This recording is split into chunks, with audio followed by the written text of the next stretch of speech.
Harish, the best academy. Good evening everyone, welcome to the Harish academy. ముందుగా ఇవాళ current affairs start చేసే ముందు ఆస్పిరెంట్స్కి ఒక ముఖ్యమైన గమనిక అండి. చిన్న పని ఉండడం వల్ల ఒక 2 days ఇంటికి రావడం జరిగిందండి. ట్యూస్డే నుంచి డెఫినెట్లీ డిజిటల్ బోర్డు పైన క్లాసెస్ చెప్పుకుందాం. సో ఈ ఒక్క 2 days మనము ఇలా ల్యాప్టాప్లో డిస్కస్ చేసుకోవడం జరుగుతుంది. ఇక అందులోనూ కొద్దిగా గ్రామాల్లో మీకు తెలియనిది ఏముందండి, గ్రామాల్లో కొన్నిసార్లు పవర్ ప్రాబ్లం ఉంటుంది, ఎలక్ట్రిసిటీ కరెంట్ టైంకి ఉండదు. ఆ కరెంటు పోవడం వల్ల మనం ఈ వీడియో చేసే టైంకి కరెంట్ లేకపోవడం వల్ల కొద్దిగా లైక్ డార్క్గా కనిపిస్తుంది. బట్ ఎనీవే క్లియర్గా ఉంటుందండి వాయిస్ ఎవ్రీథింగ్. సో ఇక ఇవాళ కరెంట్ అఫైర్స్ మనం డీటెయిల్గా డిస్కస్ చేసుకుందాం. August 23, 2026 current affairs. ఇవాళ మన ఫస్ట్ టాపిక్ బ్రిక్స్కి సంబంధించి అగైన్ మరొక ఇంపార్టెంట్ మీటింగ్. బ్రిక్స్ పర్యాటక మంత్రుల సమావేశం 2026. బ్రిక్స్ పర్యాటక మంత్రుల సమావేశం 2026. BRICS tourism ministers meeting 2026. BRICS tourism ministers meeting 2026 రాజస్థాన్లోని జైపూర్లో జరిగింది. రాజస్థాన్లోని జైపూర్లో August 21 నుంచి August 22 వరకు జరిగింది. నిన్న కంప్లీట్ అయిందండి. మరి ఇక్కడ టూరిజం మినిస్టర్స్, ఈ బ్రిక్స్ కంట్రీస్కి చెందిన ఈ 11 టూరిజం మినిస్టర్స్, 11 మంది టూరిజం మంత్రులు ఒక డిక్లరేషన్ని యాక్సెప్ట్ చేశారు, ఒక డిక్లరేషన్ని అడాప్ట్ చేసుకున్నారు. అదే జైపూర్ డిక్లరేషన్, జైపూర్ ప్రకటన. సో మరి ఇక్కడ ఎగ్జామ్ పాయింట్ ఆఫ్ వ్యూలో ఇటీవల మనము బ్రిక్స్కి సంబంధించి జైపూర్ డిక్లరేషన్ని మనం వార్తల్లో చూసాము. ఆ జైపూర్ డిక్లరేషన్ దేనికి సంబంధించి అని చెప్పేసి 4 ఆప్షన్స్ ఇవ్వడానికి ఛాన్స్ ఉంటుందండి.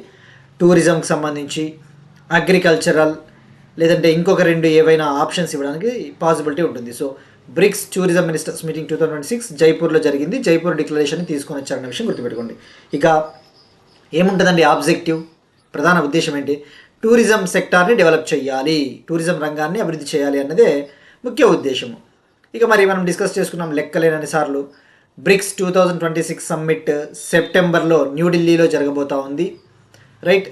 ఇందులో భాగంగా రకరకాల మీటింగ్లు, బ్రిక్స్కి సంబంధించి డిఫెన్స్ మినిస్టర్స్ మీటింగ్ కావచ్చు, agricultural ministers meeting, tourism ministers meeting, environment ministers meeting, ఇలాంటి మీటింగ్స్ డిఫరెంట్ వెన్యూస్, డిఫరెంట్ ప్రదేశాల్లో జరిగాయని చెప్పేసి క్లియర్గా తెలుసుకున్నాం.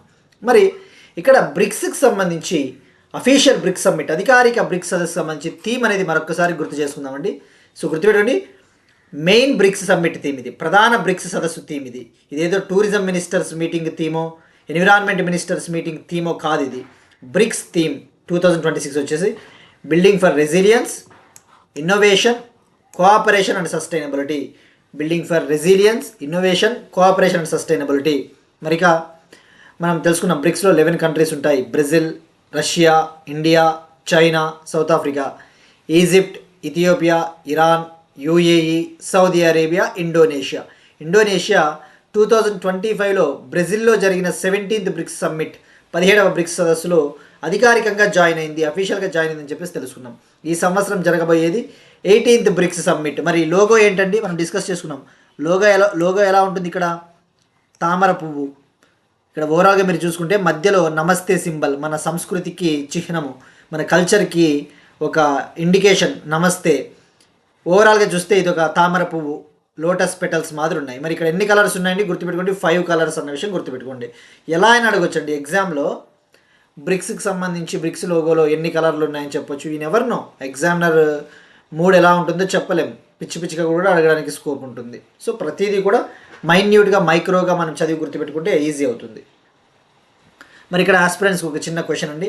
మరి బ్రిక్స్కి సంబంధించి 11 కంట్రీస్, అదే ఏషియాన్లో ఎన్ని కంట్రీస్ ఉంటాయండి? ఇది కామెంట్ సెక్షన్లో తప్పకుండా ట్రై చేయండి. ఏషియాన్ అంటే ఏంటి? ఏసియాన్ కూటమి సదస్సు జరుగుతుంది కదా, మరి ఆసియాన్ అంటే ఏంటి? ఏషియాన్లో ప్రజెంట్ ఎన్ని మెంబర్ కంట్రీస్ ఉన్నాయి, ఎన్ని సభ్య దేశాలు ఉన్నాయో తప్పకుండా కామెంట్ సెక్షన్లో ట్రై చేయండి. మరి ఇటీవల లేటెస్ట్గా జాయిన్ అయిన దేశం ఏంటిదో కూడా ట్రై చేయండి. నెక్స్ట్ వన్ అగైన్ బ్రిక్స్కి సంబంధించి మరొక ఇంపార్టెంట్ మీటింగ్, బ్రిక్స్ యువజన మరియు క్రీడా మంత్రుల సమావేశాలు 2026. Bricks youth and sports ministers meeting 2026 అండి. మరి ఇది ఎక్కడ జరిగింది అంటే విశాఖపట్నం, ఆంధ్రప్రదేశ్ విశాఖపట్నంలో జరిగిందండి.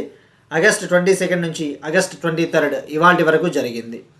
మరి ఇక్కడ ఇందులో 11 కంట్రీస్కి చెందిన bricks youth and sports ministers హాజరయ్యారు. మరి ఇండియా తరపున ఎవరు ఆతిథ్యం వహించారు, ఎవరు చైర్మన్గా ఉన్నారు ఈ యొక్క మీటింగ్కి అంటే India's youth and sports affairs minister, యువజన మరియు క్రీడల వ్యవహారాల మంత్రి మన్సుఖ్ మాండవీయ గారు అధ్యక్షత వహించారు. రైట్. అదే మరి టూరిజం మినిస్టర్స్ మీటింగ్కి ఎవరు అధ్యక్షత వహించారు అంటే culture and tourism minister Gajendra Singh Shekhawat గారు. ఎనీవే అలాంటివి అడగడండి, బట్ జస్ట్ ఒక నాలెడ్జ్ కోసం. మరి bricks youth and sports ministers meeting 2026 August 22 నుంచి ఆగస్టు 23 వరకు విశాఖపట్నంలో జరిగింది. మరి ఇందులో భాగంగా మనం మెయిన్గా ఫోకస్ చేయాల్సింది వీళ్ళు యూత్ అండ్ స్పోర్ట్స్ మినిస్టర్స్, ఈ 11 దేశాలకు చెందిన యూత్ అండ్ స్పోర్ట్స్ మినిస్టర్ విశాఖపట్నంలోకి దగ్గరలో ఉన్న తొట్లకొండ బుద్ధిస్ట్ ప్రదేశాన్ని సందర్శించారు. ఇది చాలా ఇంపార్టెంట్. తొట్లకొండ అనే ఒక బుద్ధిస్ట్ సైట్, బౌద్ధ ప్రదేశాన్ని సందర్శించారు. ఇది విశాఖపట్నం దగ్గరలో ఉంటుందన్న విషయం గుర్తుపెట్టుకోండి. అక్కడ డాక్టర్ మన్సుఖ్ మాండవీయ గారు, స్పోర్ట్స్ మినిస్టర్ మన్సుఖ్ మాండవీయ గారు ఏక్ పెడ్ మా కే నామ్ క్యాంపెయిన్లో భాగంగా ఒక మొక్కను కూడా నాటడం జరిగింది. Right. Next one most important topic, భారతదేశపు మొట్టమొదటి నేల ఆకృతి పటం. India's first ever soil texture map.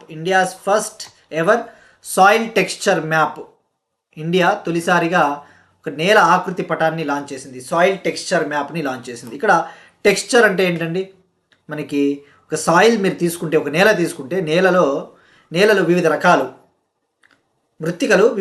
మృత్తికలు, ఒండ్రు నేలలు కావచ్చు, ఎర్ర నేలలు, నల్లరేగడి నేలలు, రైట్. అంటే black soils, red soils, alluvial soils అంటే ఇక్కడ ఎక్కువగా పంటలు బాగా పండుతాయి, ముఖ్యంగా నార్త్ ఇండియాలో ఉంటాయి, వరి పంటలు అటువంటివి బాగా పండుతాయి. వాటిని అల్యూవియల్ సాయిల్స్ అంటారు. Alluvial soils, red soils, black soils, right. రకరకాల సాయిల్స్ ఇండియాలో ఉన్నాయి. మరి దానికి రీజన్ ఏంటి, ఎందుకు ఒక్కొక్క ప్రాంతంలో ఒక్కొక్కలాగా సాయిల్ ఉంటుంది అంటే అది జియోగ్రఫికల్ కంపోజిషన్. ఒక సాయిల్లో, నేలలో లోపలికి వెళ్ళే కొద్దీ క్లే, మట్టి కావచ్చు, కంకర్ రాళ్ళు, సిల్ట్, రకరకాలుగా ఉంటాయి. ఒక సాయిల్ అంటే కేవలం మట్టి, ఇసుక మాత్రమే ఉండదు, కంకర ఉంటుంది. లోపలికి పోయే కొద్దీ డిఫరెంట్ టెక్స్చర్ ఉంటుంది. టెక్స్చర్ అంటే ఆ నేల ఏ విధంగా ఉంది, ఆ నేలలో ఉన్న పదార్థాలు, ఇవన్నీ కూడా జనరల్గా టెక్స్చర్ అంటే. మరి ఇండియా ఫస్ట్ టైం ఒక సాయిల్ టెక్స్చర్ మ్యాప్ని లాంచ్ చేసింది. ఎవరు డెవలప్ చేశారు అంటే దీన్ని అభివృద్ధి చేసినది మహారాష్ట్రలోని నాగపూర్లో ఉన్న national bureau of soil survey and land use planning సంస్థ.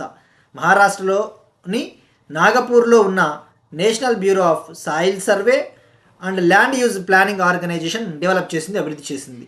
మరి ఈ సంస్థ Indian council of agricultural research కింద పనిచేసే ఒక సంస్థ. ఇది Indian council of agricultural research, భారతీయ వ్యవసాయ పరిశోధన మండలి కింద ఉంటుంది. మరి ఐకార్కి హెడ్ క్వార్టర్స్ న్యూఢిల్లీ అని చెప్పేసి తెలుసుకున్నాం. మరి ఏంటి అసలు దీని ముఖ్య ఉద్దేశం ఏంటి, ఇది మన సాయిల్స్ ఎలా ఉన్నాయో వాటి వర్గీకరణను డిజిటలైజ్ రూపంలో అందిస్తుంది.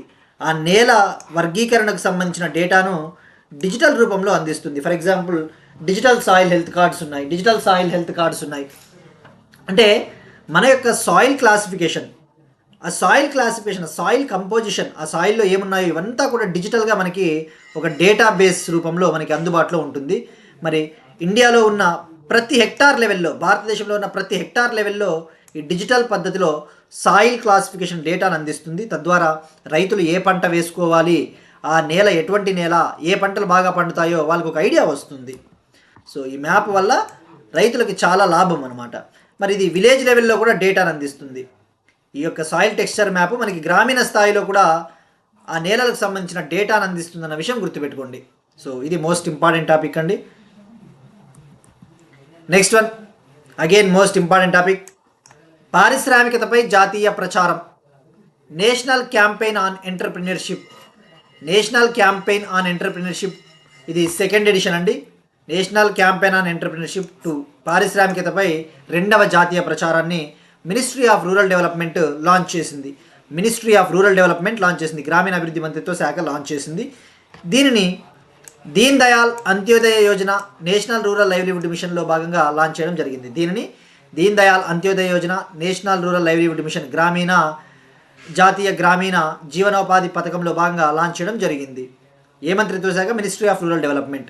మరి ఇక్కడ మెయిన్గా ఫోకస్ చేయాల్సింది అసలు Deen Dayal Antyodaya Yojana national rural livelihood machine ప్రాముఖ్యత ఏంటి, సిగ్నిఫికెన్స్ ఏంటి, ఎందుకు దీని కింద లాంచ్ చేశారు. ఎన్ఆర్ఎల్ఎం మీరు తీసుకుంటే Deen Dayal Antyodaya Yojana NRLM national rural livelihood మిషన్ని రూరల్ డెవలప్మెంట్ మినిస్ట్రీ 2010లో అనౌన్స్ చేసింది, 2010లో ప్రకటించింది. కానీ అధికారికంగా 2011 నుంచి నేషనల్ రూరల్ లైవ్లీహుడ్ మిషన్ ఇంప్లిమెంటేషన్లోకి వచ్చింది, అమల్లోకి వచ్చిందని చెప్పేసి లెక్కలేనన్ని సార్లు తెలుసుకున్నాం. సో గుర్తుపెట్టుకోండి, ఎన్ఆర్ఎల్ఎం మిషన్ని అనౌన్స్ చేసింది, ప్రకటించింది 2010. అది ఎప్పటి నుంచి అధికారికంగా లాంచ్ చేశారంటే 2011. మరి ఇక దీని పేరు మార్చారు 2015 నవంబర్లో, 2015 నవంబర్లో Deen Dayal Antyodaya Yojana national rural livelihood మిషన్గా పేరు మార్చడం జరిగింది. అయితే కొన్ని వెబ్సైట్లలో 2016లో పేరు మార్చారంటున్నారండి. బట్ ఎనీవే మనకి ఆప్షన్లలో 2015, 2016 రెండు ఆప్షన్లు ఇచ్చాడనుకుందాం. మ్యాక్సిమం అది 2015 నవంబర్లోనే పేరు మార్చారు అన్న విషయం గుర్తుపెట్టుకోండి. అది కీని ఎలా సెట్ చేస్తారు అనే దాన్ని బట్టి ఉంటుందండి. బట్ మీరు గవర్నమెంట్ వెబ్సైట్స్ చూస్తే 2015 నవంబర్లో దీని పేరు మార్చడం జరిగింది. మరి ఇది ఎన్ని నెలల పాటు ఈ క్యాంపెయిన్ కొనసాగుతుంది, దీని ముఖ్య ఉద్దేశం ఏంటో తెలుసుకోవాలి. దీని ముఖ్య ఉద్దేశం రూరల్ ఏరియాస్లో ఉన్న సెల్ఫ్ హెల్ప్ గ్రూప్ ఉమెన్ ఎవరైతే ఉంటారో వాళ్ళకి ఎంటర్‌ప్రెన్యూర్‌షిప్ అవకాశాలని కల్పించాలి. గ్రామీణ ప్రాంతాల్లో ఉన్న స్వయం సహాయక సంఘాల మహిళలు ఉంటారు కదా, ఆ మహిళలకి వాళ్ళకి పారిశ్రామికతను అలవాటు చేయాలి, పరిశ్రమలను చిన్న పరిశ్రమలు పెట్టుకునేలాగా వాళ్ళని ప్రోత్సహించాలి. తద్వారా వాళ్ళని లఖ్పతి దీదీలు, లక్షాధికారులుగా తీర్చిదిద్దాలి అన్నదే ముఖ్య ఉద్దేశం. మరి ఈ యొక్క క్యాంపెయిన్లో భాగంగా టార్గెట్ 6 crore లఖ్పతి దీదీస్. ఎంతమందిని లఖ్పతి దీదీలుగా అంటే లక్షాధికారుల అక్క చెల్లెమ్మలు, ఎంతమంది అక్క చెల్లెమ్మల్ని లక్షాధికారులుగా చేయాలనుకుంటారంటే 6 కోట్ల మంది అక్క చెల్లెమ్మలు లక్షాధికారులుగా అవ్వాలి అన్నదే లక్ష్యము. మరి ఈ క్యాంపెయిన్ ఎన్ని నెలల పాటు కొనసాగుతుందంటే 3 months. ఆగస్టు 21 స్టార్ట్ అయిందండి, నవంబర్ 21 వరకు ఈ క్యాంపెయిన్ ఉంటుంది. August 21, September, October, November, 3 months. August 21 launch చేశారు, నవంబర్ 21కి ముగుస్తుంది, అంటే 3 నెలలు. మరి ఇక్కడ ఇంకా కొన్ని టార్గెట్ పెట్టుకున్నారు ఈ యొక్క క్యాంపెయిన్ కింద. మనకి ఇక్కడ ఎగ్జామ్ పాయింట్ ఆఫ్ వ్యూ ఎలా ఉంటాయంటే అండి, సింపుల్గా అడగొచ్చు కానీ స్టేట్మెంట్లు ఎక్కువ ఇస్తే మనం చెప్పలేం.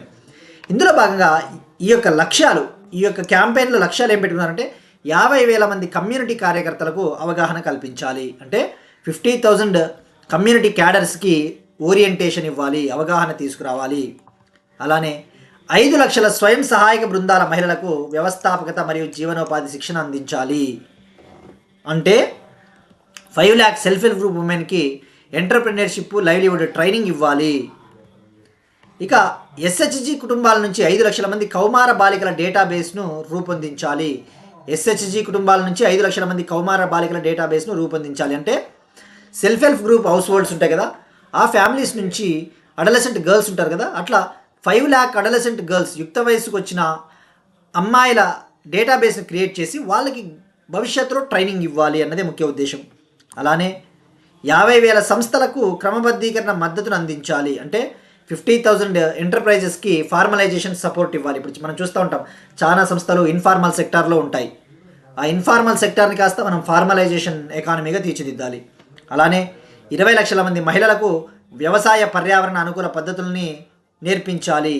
20 lakh ఉమెన్కి ఆగ్రో ఎకలాజికల్ ప్రాక్టీసెస్ని నేర్పించాలి. అంటే ఆగ్రో ఎకలాజికల్ ప్రాక్టీసెస్ అంటే మనకి సుస్థిర వ్యవసాయాన్ని ఎలా చేయాలి, పర్యావరణానికి హాని కలగకుండా వ్యవసాయ పద్ధతుల్ని ఎలా మనం చేయాలి, ఉదాహరణకు కెమికల్ ఫర్టిలైజర్స్ వాడకుండా వ్యవసాయాన్ని అద్భుతంగా అభివృద్ధి చేయాలి, న్యాచురల్ ఫార్మింగ్, సహజ వ్యవసాయానికి సంబంధించిన పద్ధతుల్ని 20 లక్షల మంది మహిళలకు నేర్పించాలి అన్నదే ఇవన్నీ కూడా టార్గెట్స్ అండి. Next one, states current affairs, most important topic. Tilapia చేప ఉత్పత్తుల ఎగుమతులను ప్రారంభించిన తొలి అంతర్గత రాష్ట్రంగా ఛత్తీస్గఢ్. తిలాపియా చేప ఉత్పత్తుల ఎగుమతులను ప్రారంభించిన తొలి అంతర్గత రాష్ట్రంగా Chhattisgarh becomes first inland state to export value added tilapia fish products. Chhattisgarh becomes India's first inland state to export value added tilapia fish products. మరి ఇక్కడ తిలాపియా చేపలు అనేవి ఈ ఫ్రెష్ వాటర్ ఫిషెస్, మంచి నీటిలో ఉండే చేపలండి. మరి ఈ చేపల్ని, తిలాపియా చేప ఉత్పత్తుల్ని తొలిసారిగా ఛత్తీస్గఢ్ ఎగుమతి చేసిన ఇన్లాండ్ స్టేట్గా అవతరించింది. ఇన్లాండ్ స్టేట్ అంటే తీర ప్రాంతం లేని రాష్ట్రము, అంటే మిడిల్లో ఉంటాయి కదా, ఫర్ ఎగ్జాంపుల్ తెలంగాణ ఇటువంటివి. ఇన్లాండ్ స్టేట్ అంటే తీర ప్రాంతం, కోస్ట్ లేని స్టేట్స్. మరి ఈ తిలాపియా ఫిష్ ప్రోడక్ట్స్ని ఎక్స్పోర్ట్ చేయడం కోసం, ప్రమోట్ చేయడం కోసం, అభివృద్ధి చేయడం కోసం Chhattisgarh government tilapia production and processing క్లస్టర్ని కూడా ఏర్పాటు చేసింది. దీనిని ప్రధానమంత్రి మత్స్య సంపద యోజనలో భాగంగా ఏర్పాటు చేశారు. ప్రధానమంత్రి మత్స్య సంపద యోజనలో భాగంగా సెటప్ చేశారు. మరి ఈ తిలాపియా ఫిష్ ప్రోడక్ట్స్ని ఎక్కడికి ఎక్స్పోర్ట్ చేశారంటే అమెరికాకి ఎక్స్పోర్ట్ చేశారు. అమెరికాకి 382 టన్స్ని ఎక్స్పోర్ట్ చేశారు. అమెరికాకి 382 turns.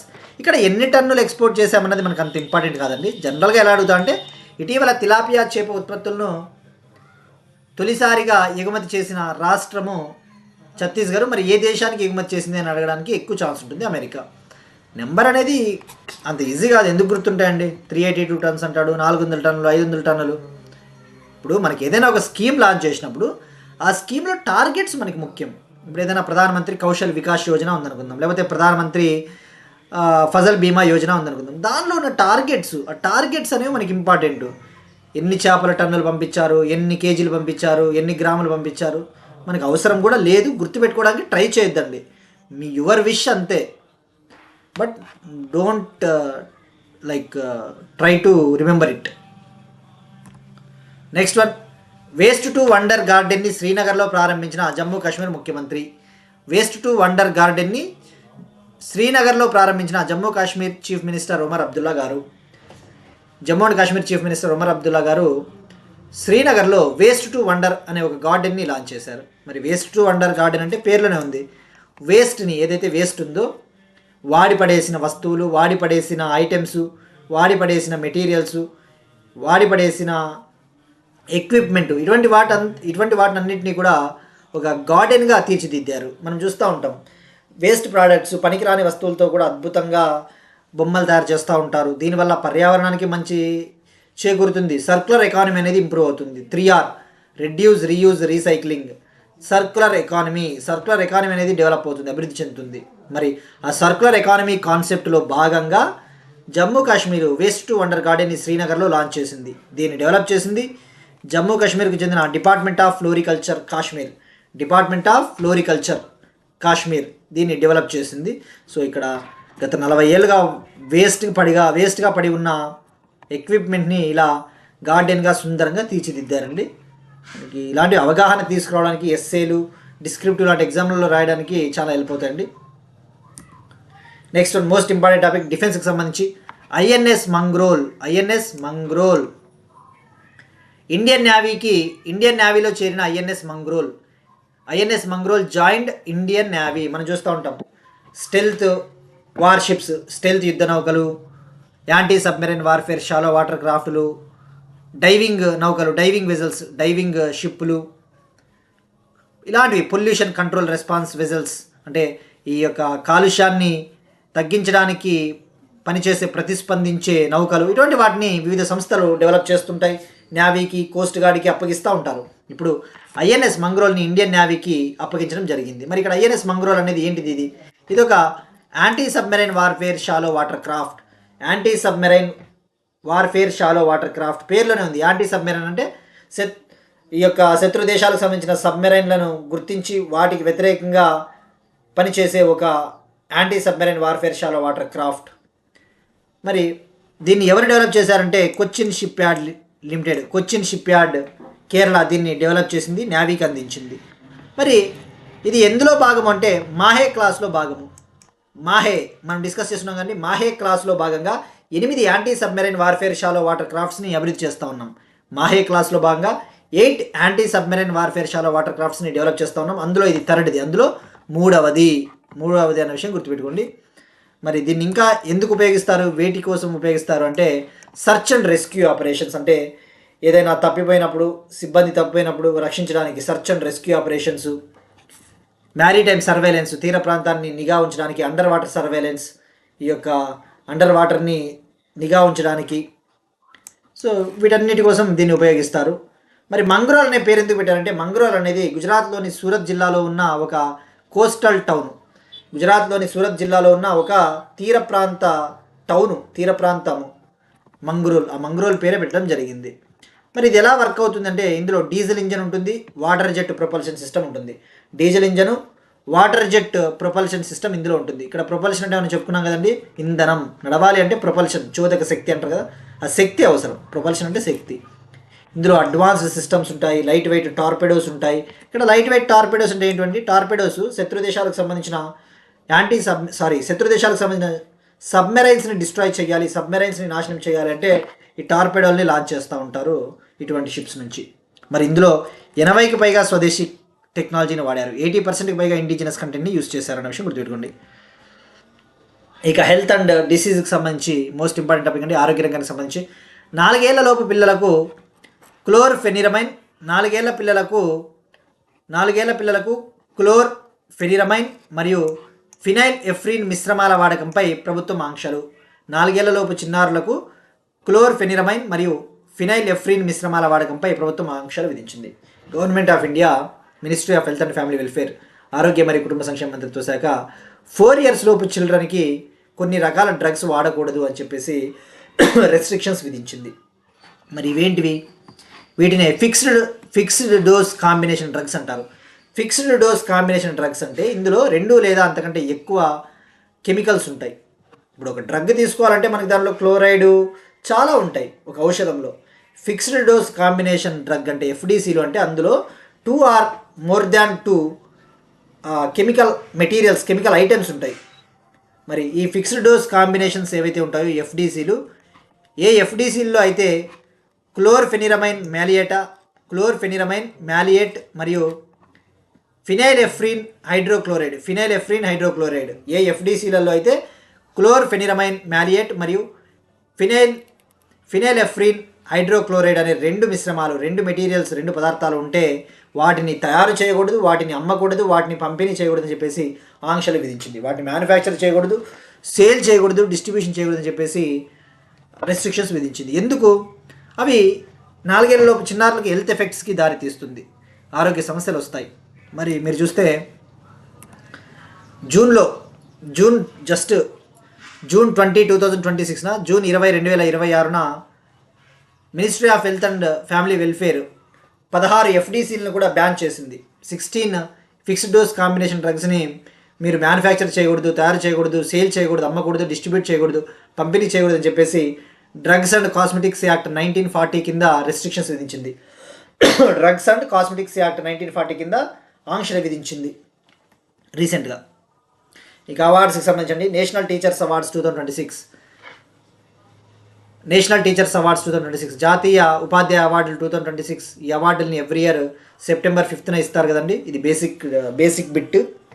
Every year September 5th భారతదేశపు మాజీ రాష్ట్రపతి, ఇండియాస్ సెకండ్ ప్రెసిడెంట్, భారతదేశపు మాజీ ఉపరాష్ట్రపతి, India's former vice president doctor Sarvepalli Radhakrishnan గారి యొక్క బర్త్ యానివర్సరీ జయంతి సందర్భంగా ఎవ్రీ ఇయర్ September 5th ఇస్తారు. మరి ఇప్పుడు ఈ సంవత్సరం నేషనల్ టీచర్ అవార్డ్స్ 2026 ఈ సంవత్సరం 48 స్కూల్ టీచర్స్కి ఇవ్వబోతున్నారు. 48 స్కూల్ టీచర్లకి ఎవరు ఇవ్వబోతున్నారంటే ప్రెసిడెంట్ ద్రౌపది ముర్ము గారు ఈ అవార్డుల్ని న్యూఢిల్లీలోని విజ్ఞాన్ భవన్లో September 5th ఇవ్వడం జరుగుతుంది, న్యూఢిల్లీలోని విజ్ఞాన్ భవన్లో. మరి 48 టీచర్లలో 26 మేల్ టీచర్స్, 22 ఫీమేల్ టీచర్స్. ఇందులో 26 పురుష టీచర్లు, 22 మహిళా టీచర్లు. మరి సెలక్షన్ ప్రాసెస్ ఎలా ఉంటుంది అంటే ఈ national teachers award selection process 3 stage selection. ఎలా సెలెక్ట్ చేస్తారంటే 3 స్టేజ్ల సెలక్షన్ ఉంటుంది. District level, state level, national level. District level, state level, national లెవెల్లో సెలెక్ట్ చేయడం జరుగుతుంది. నెక్స్ట్ వన్ స్పోర్ట్స్కి సంబంధించి 72nd Nehru trophy boat race విజేత అరోమా చుందన్. 72వ నెహ్రూ ట్రోఫీ పడవ పందెంలో అరోమల్ చుండన్ విజయం. మరి ఇక్కడ ఇది first of all Nehru trophy boat race అనేది కేరళలోని అలప్పుజాలోని బ్యాక్ వాటర్స్లో జరిగే ఒక బోట్ రేస్. కేరళలోని అలప్పుజాలో జరిగే ఒక బోట్ రేస్. కేరళలోని అలప్పుజాలోని బ్యాక్ వాటర్స్లో జరిగే ఒక బోట్ రేస్, పడవ పోటీ. మరి ఇందులో స్నేక్ బోట్స్ అనేవి పాల్గొంటాయి. అంటే పాము ఆకారంలో, అంటే అంత పాము షేప్లో ఉంటాయి స్నేక్ బోట్స్ పార్టిసిపేట్ చేస్తాయి. మరి ఇప్పుడు ఈ 72వ నెహ్రూ ట్రోఫీ బోట్ ఫెస్టివల్ అనేది కేరళలోని అలప్పుజాలోని పున్నమాడ లేక్లో జరిగింది, పున్నమాడ లేక్ వద్ద జరిగింది. మరి ఇందులో భాగంగా ఎవరు గెలిచారు అంటే అరోమా బోట్ క్లబ్ విన్ అయింది. అరోమా బోట్ క్లబ్ విజేతగా నిలిచింది. అరోమా బోట్ క్లబ్కు చెందిన అరోమా చుందన్ వల్లం అనే ఒక స్నేక్ బోట్ విజేతగా నిలిచింది. అరోమా బోట్ క్లబ్కు చెందిన అరోమా చుందన్ వల్లం అనే ఒక స్నేక్ బోట్, ఒక పాము పడవ విజయం సాధించింది. పాము పడవ.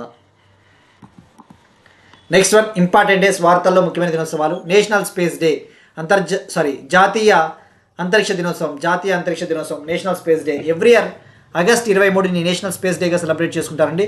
మరి దీని ముఖ్య ఉద్దేశం ఏంటి? 2023 ఆగస్ట్ 23 అంటే 3 ఏళ్ల కిందట గవర్నమెంట్ ఆఫ్ ఇండియా అదే ఇస్రో చంద్రయాన్ 3ని లాంచ్ చేసింది. చంద్రయాన్ 3 మూన్ పైకి మిషన్ని లాంచ్ చేసింది.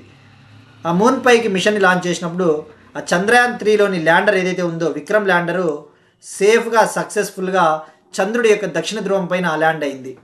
2023 ఆగస్ట్ 23న చంద్రయాన్ 3ని లాంచ్ చేశారు. ఆ చంద్రయాన్ 3 సక్సెస్ఫుల్గా విక్రమ్ ల్యాండర్ని మూన్ యొక్క సౌత్ పోల్ పైన ల్యాండ్ చేసింది. విక్రమ్ ల్యాండర్ మూన్ యొక్క సౌత్ పోల్ పైన సక్సెస్ఫుల్గా ల్యాండ్ చేసింది. మరి ఆ పాయింట్ని ఏమని పిలుస్తారు? శివశక్తి పాయింట్ అంటారు. శివశక్తి పాయింట్, విజయవంతంగా లాంచ్ అయిన పాయింట్ శివశక్తి పాయింట్.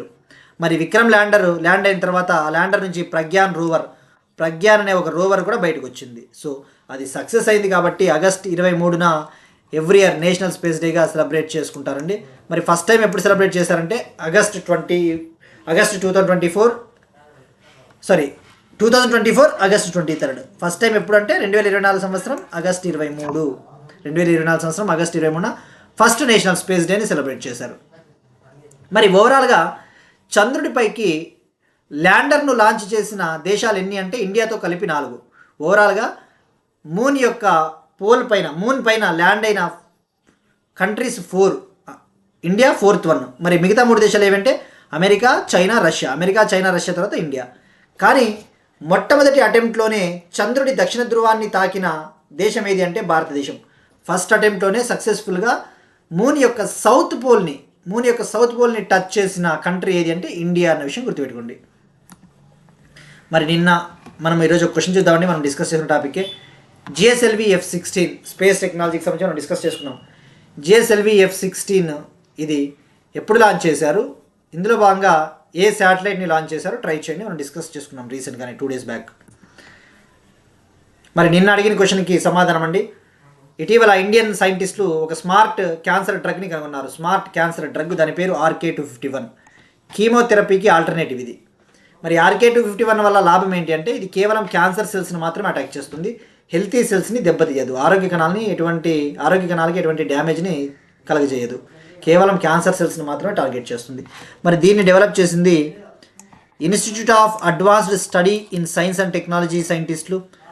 అస్సాంలోని గౌహతిలో ఉన్న institute of advanced study in science and technology సైంటిస్టులు మరియు ఐఐటి గౌహతి అస్సాంకు చెందిన సైంటిస్టులు కలిసి సంయుక్తంగా దీన్ని అభివృద్ధి చేస్తారన్న విషయం గుర్తుపెట్టుకోండి.